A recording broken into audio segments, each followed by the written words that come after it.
Okay, so in the Legend of Korra, we get an entirely different avatar. We get somebody who busts through that fucking wall. I'm the avatar, and you have to deal with it.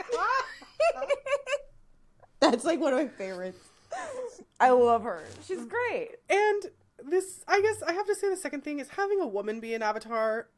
I'll say woman lightly because I think she's a lot like Toph, where she's so queer that it's like she does a lot of shit that isn't traditional because she A is the avatar, but B, like, in the end she's fucking gay. She's fucking bi at least, right? Bi queen. Yeah.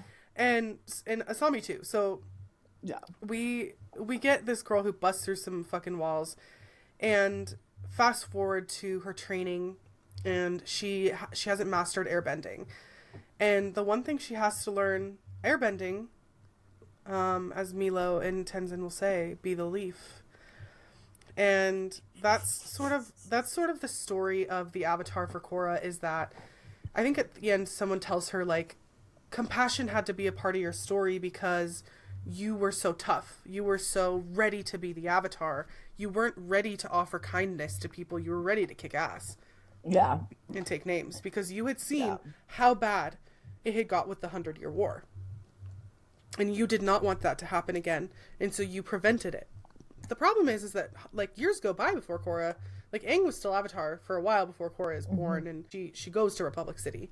And Republic City is this, like, new founded place in the world. Republic City offers its own challenge to Korra because nothing like that had ever happened in that world before. And Aang had established it. And so she has just, like, a unique challenge. And I think what's brilliant about Korra is that she gets offered not one villain but four villains to go through very quickly, who are, like, out for the thing that she wants to protect. She's like, no hostile world takeover, please, no thank you, not for many of you guys, no. But the thing that is confusing about Korra's journey is, like, a lot of people have decided that bending is dangerous to the people who can't bend.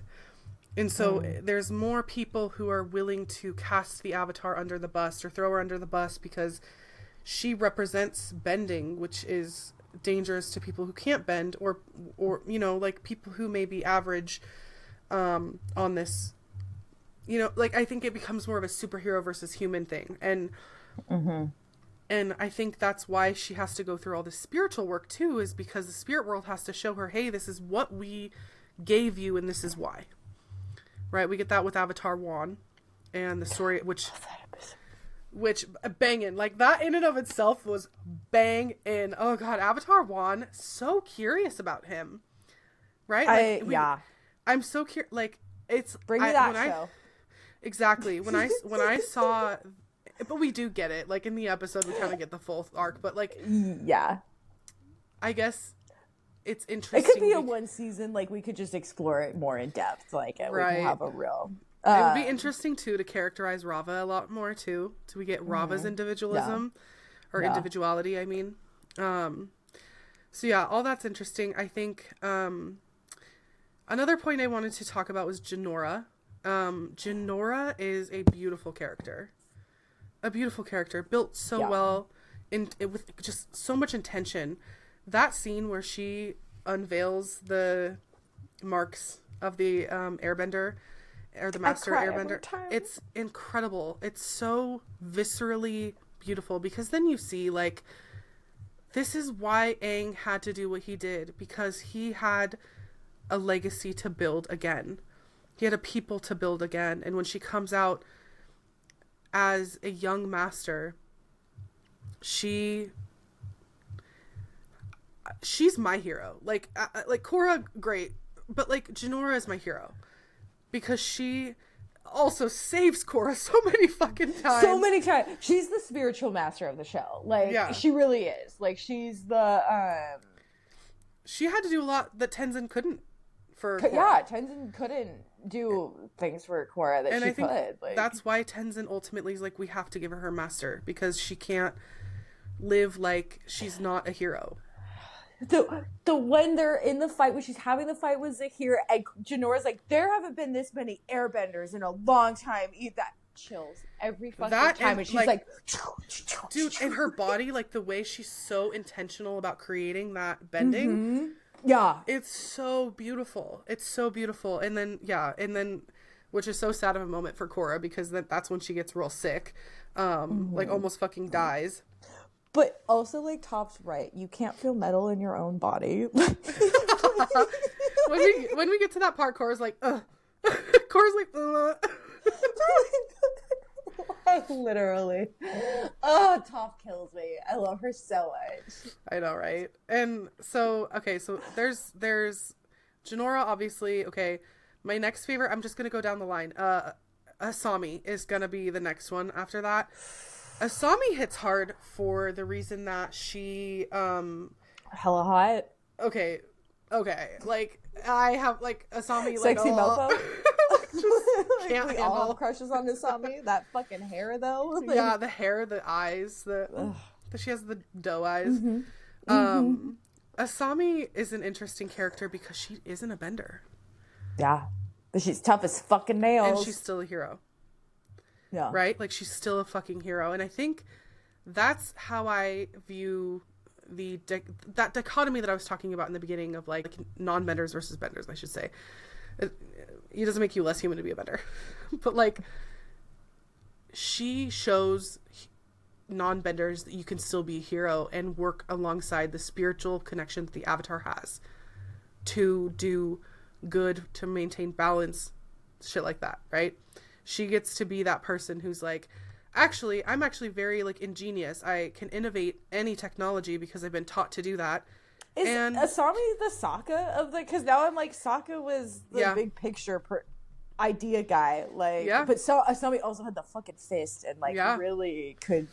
And then at the end, she, like, her and Varric do the little hummingbird machines, and then her dad fucking dies. And, oh my God. Like, he flings her out.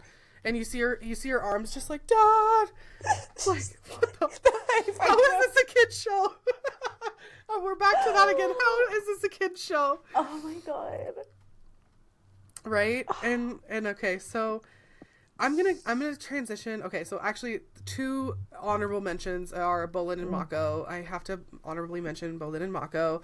Bolin more than Mako, but, like, when Korra gets to Republic City and they're pro-bending and she's like, I'm gonna be a pro-bender. Okay, what a plot twist that I wouldn't have expected to be in there. I was like, oh, pro-bending, interesting. It's a sport now. Fun. Like, it's, or maybe it was, but, like, it's in this arena. It's so cool. Like, when they get there. They did wrestling. Like, I mean, the Earthbenders had wrestling in the Earthbending. That's how they meet Toph, right? Like, there's a sportify, like, they sportify bending. Yeah, also, and I mean, and the Air Nation has all those games that they do, like, with all their... Yeah, like, but, like, all 3 at the same time is, like, very fascinating. And I mean, yeah, it's a professional sport. Like, it's real professional sports. They have the radios. They have the fucking... There's team names and stuff like that. It's not just... shit.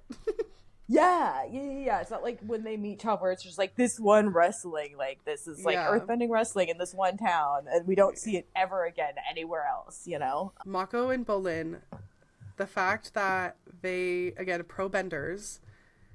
And then Bolin becoming an actor. God, it's so funny. Like, Bolin and Mako aren't they just specifically, like, comic relief? They're just 2 boys doing boy things. And it's like, dumb boys. But it's like, I guess I want to give them honorable mention for just being boys. But, like... Well, Varric is like a stand-in. Also, guys, Varric is legitimately my favorite character in all of Korra. Right, we had to mention that. Like, I have to mention my top 3 from both shows: Uncle Iroh, Varric, King Boomy. That's so funny.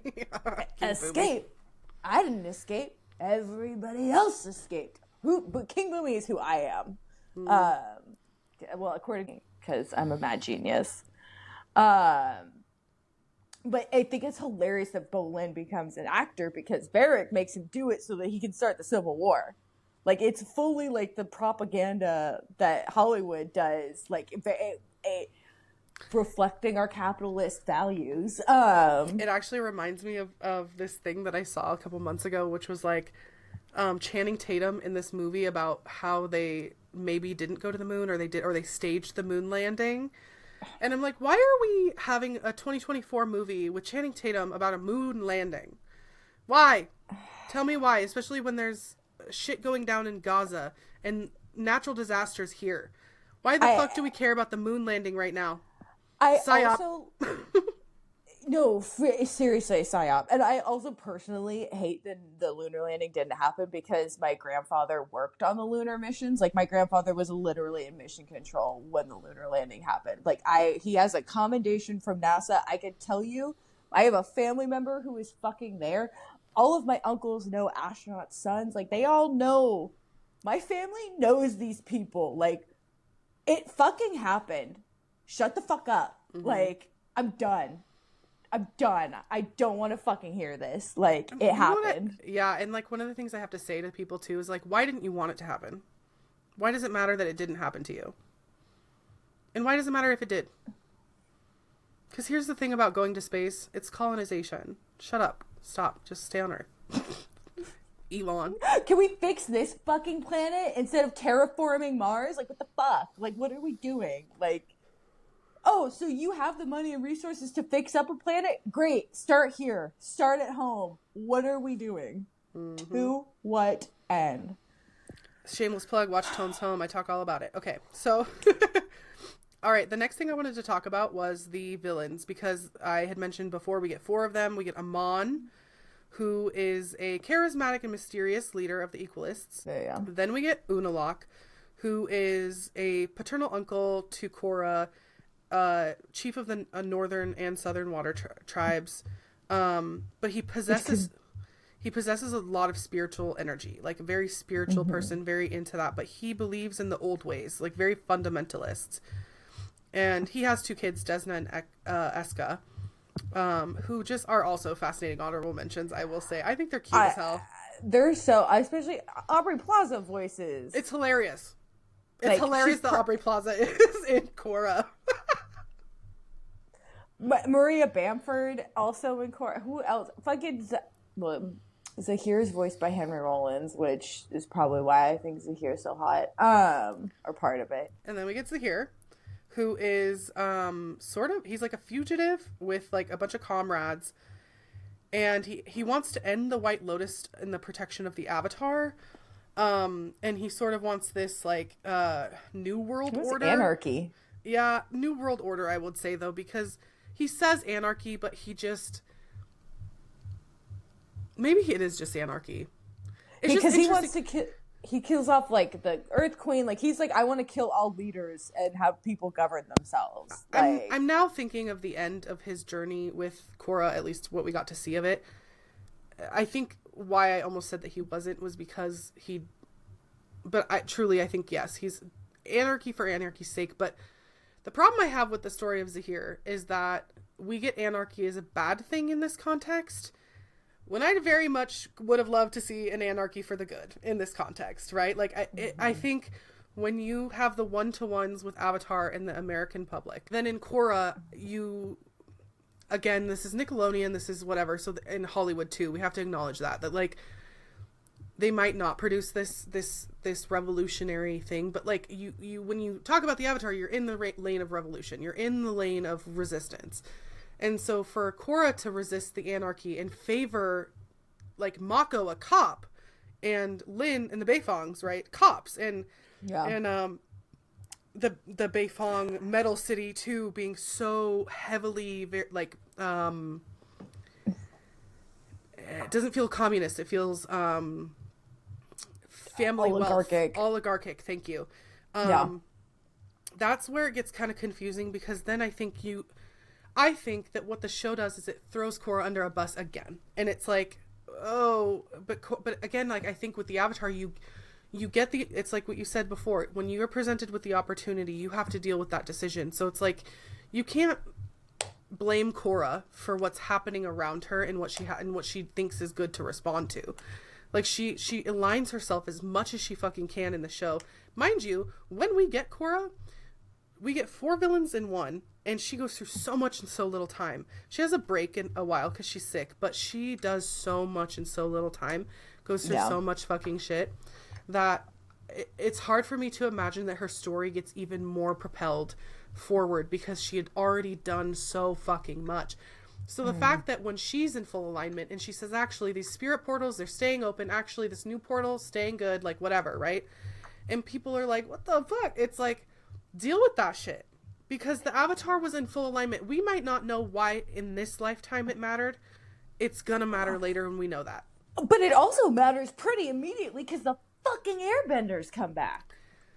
And that's evidence of how you know she was in full alignment, because you can't have no balance without... You have to have the airbenders. Elements. Yeah, exactly. Yeah. The world has been out of balance for nearly 200 fucking years. Yeah. But I think then once we have this here, we have Kuvira, right? Which I think is like a good transition, even though I just said all that shit. Like, because what she does is she's directly being the, like, the dictator, right? She's like, I'm dictator now, like, and it's like Korra's like, okay, but not this either. Not this either. Like, Korra so much is trying to find an option that everybody can be happy with, because she knows that after the 100 Years' War, people are in disarray of belief, and she's trying to unify a world. That is her purpose, is to be the world's hero. And she can't do that without understanding the nuances of, like, different things. And I think even though she sells out anarchy, she sells out this other authoritarianism too. And she's just trying to help at the end of the thing. And so I think, and I hear this from a lot of, like, Avatar creators online who, like, specialize in, like, Avatar business and their creation of content, right?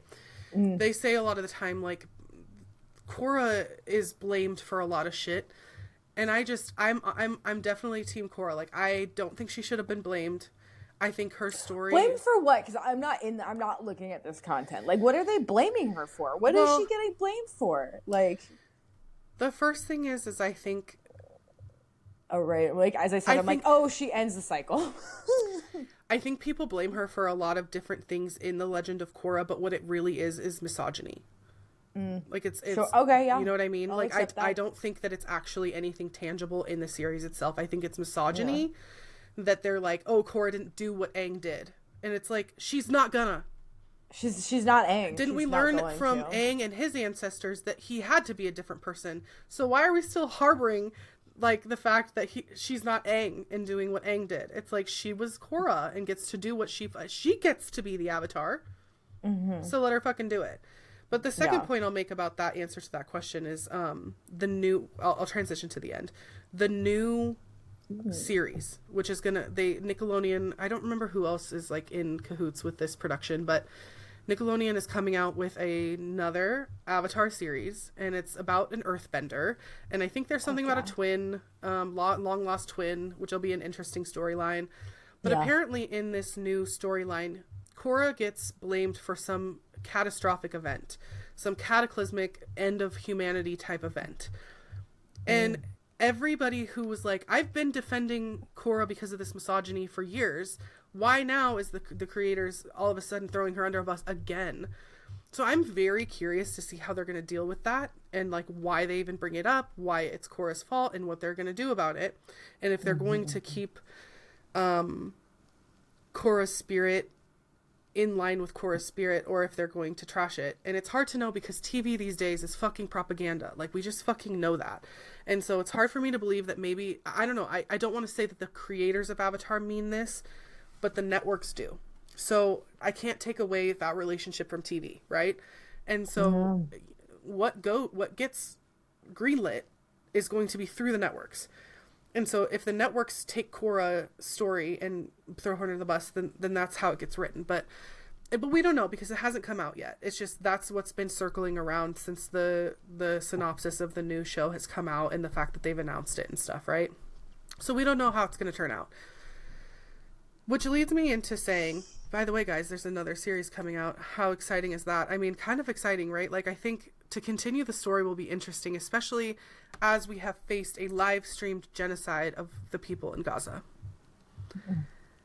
Right? How is this genocidal war story going to end? That made me so nervous. And also this 1-to-1 to the American public. right? The American Empire, right? If we want to stay in the lane of resistance, we have to stay in spirit with the Avatar. You know, we have to have that spiritual back end. I'm very fearful with all that shit I said about TV networks and stuff that this season isn't gonna land how it would have landed, or how our other shows have landed. Yeah. I think it's totally possible it's co-opted with the money that is into creating the show and how much money they can make from producing another show. Yeah. That being said, I have a second thing to end this with, and that is the live action series, Avatar: The Last Airbender series that Netflix did in 2024, which is greenlit for another season. The couple things I'll say about that. Was it really only last year? Mm-hmm. Yeah, it was very new. Yeah. Okay, before I launch into that, everybody, and I think Katie would agree with this, everybody on Earth agrees that the movie was shit. The live action movie was bullshit. I saw it in theaters. Love Dev Patel, hated that fucking movie. Yeah, Dev Patel was probably the only good thing about that movie, honestly, because Dev Patel cannot fuck things up, right? Anyways, he's amazing, right? But that movie was terrible. That movie was atrocious. So I think when people started conceptually being okay, let's check out this, let's see where they go with this live action. Okay, it slaps. It fucking slaps. It gets it right. And you know what? I'm gonna tell you, as a Zuko and Iroh fan, you get so much more human empathy by seeing them as human beings. There is a scene where you get to see Uncle Iroh decide to go with Zuko on the trip after Ozai. That scene alone makes me cry every time, because you see Iroh look at Zuko and with human face, right? Like a human actor's face, looking at Zuko and being like, "I'm going with you." It's holy fuck. It hits so hard. And their animated counterparts make me cry. Yeah. So I would say it hits. It's a little different. They add a little bit more, I will say. I heard there's more Azula in the first season than there is in the original Avatar. There's a little bit more with Azula. And they also have said that in the second, what they're staying away from is the war in Ba Sing Se stuff. They don't want to show as much of Ba Sing Se as, I don't know. So I don't know where the second season's going, but it's an interesting watch alongside the series, because they're making decisions based on live actionness, and so it's very interesting to see. But the first season, I will say, at least slaps. It kind of just does. It's worth the watch, and it's only 8 episodes. It's an 8 episodes Netflix special thing. So. Oh, okay. Wow, that is so little. They're 45 minutes long though. Oh, okay. So then that's actually technically about as long as the real. Maybe the last thing I want to say is Yue in the live action was also so sexy. She's so cute. Oh my god. She's a cute little Yue. She's so cute. Love Yue. Yeah. How did I not talk about Suki? I know. Okay, but Suki? But Suki? She's so cute. So what is it? Was it Sokka's dad or some girl? And Sokka's like, I know. And she's jumping on people's heads to break them out of the prison. Sorry, Warden, but you're my prisoner now. She's so great. Sokka was super misogynistic for the first few episodes until Suki kicks his ass and he realizes that he likes it. He's like, oh wait, I'm turned on by this. And then he becomes a total ally. Yeah.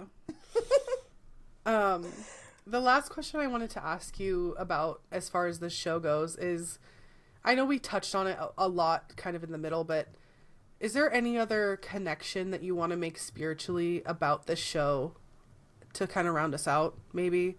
How it feels to be a watcher of the show and how important it is to you as you move forward, maybe? I'm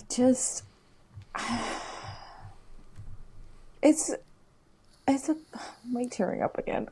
I love the show. It's perfect. I will say, I haven't touched on this yet.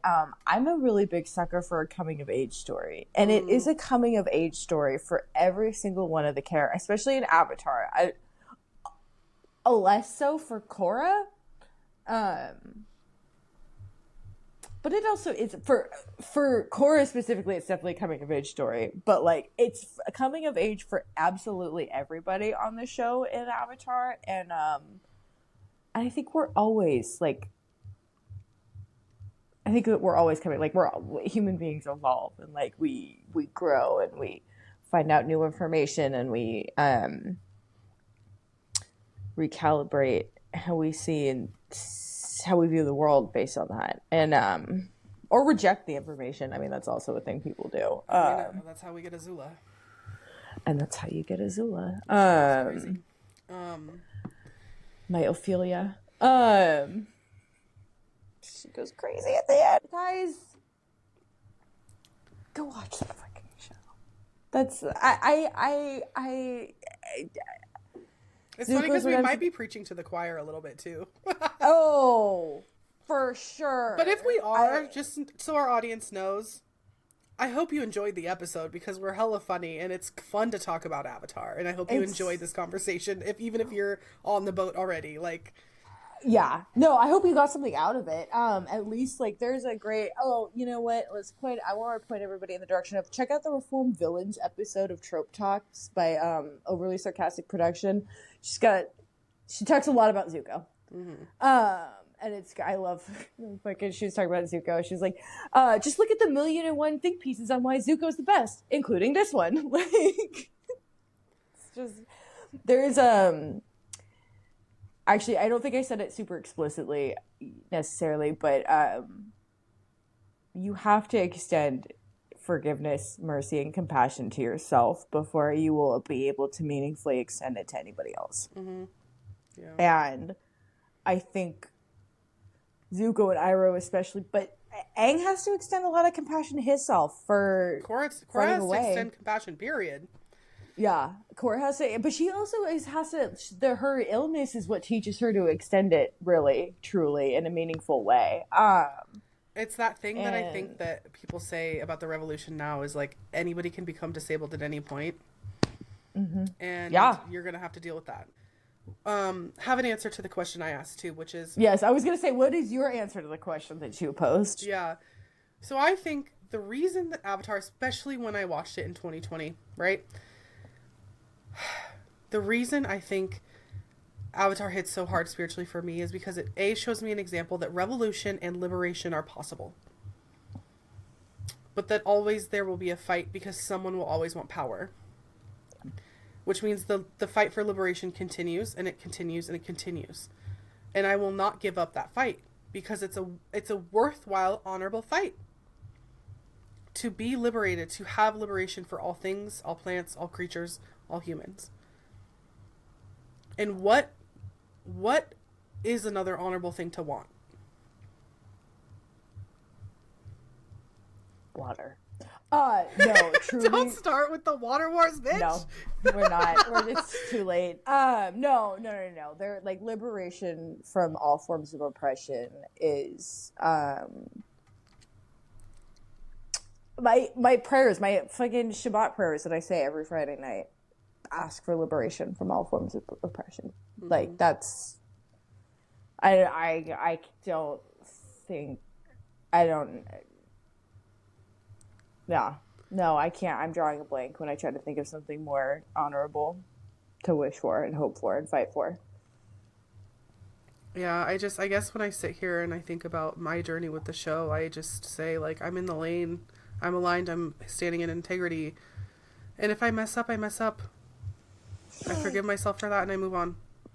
You cannot ask that humans don't make mistakes. You can only ask that they learn from them. You know? That's become one of my life mantras. This actually, what you've mentioned, reminded me of the best, from a white woman's point of view, the best Dr. King quote. Injustice anywhere is a threat to justice everywhere. Pretty sure that's from a letter from a Birmingham jail. Pretty sure, yes. So. Well, thank you for listening to this episode of Files from the Other Side. You can find us on Instagram at Files from the Other Side. Share this podcast if you like it, and don't forget to subscribe. And we'll see you on the other side.